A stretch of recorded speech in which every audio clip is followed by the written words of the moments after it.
Pourquoi est-il nécessaire, dans l'étude du vocabulaire latin, de mémoriser des temps primitifs en plus des traductions? Ces temps primitifs vont nous permettre de reconnaître plus facilement les différentes formes de la conjugaison latine.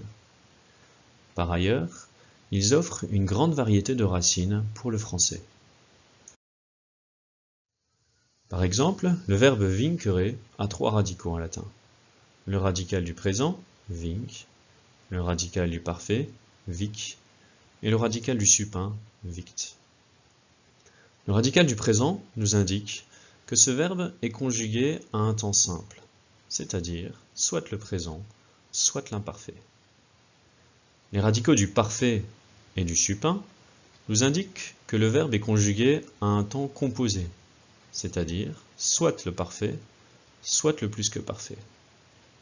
La différence entre les radicaux du parfait et du supin réside dans la voix du verbe. Ainsi, le radical du parfait indiquera que le verbe est toujours actif, alors que le radical du supin indiquera que le verbe est toujours passif.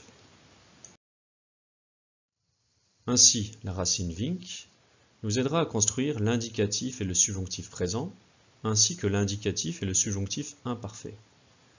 La racine vic nous aidera à construire l'indicatif parfait, ainsi que l'indicatif et le subjonctif plus que parfait.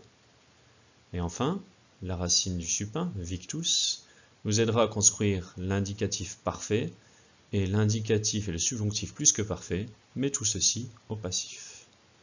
À noter que si nous numérotons les radicaux, 1, 2 et 3, nous observons qu'il faut un mot pour traduire les verbes du radical 1. Il nous faut 2 mots pour traduire les verbes du radical 2, et il nous faut 3 mots pour traduire les verbes du radical 3. Nous retrouvons ces différentes racines en français.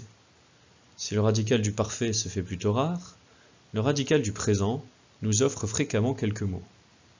Mais c'est le radical du supin qui sera le plus productif et qui offre le plus grand nombre de dérivés français.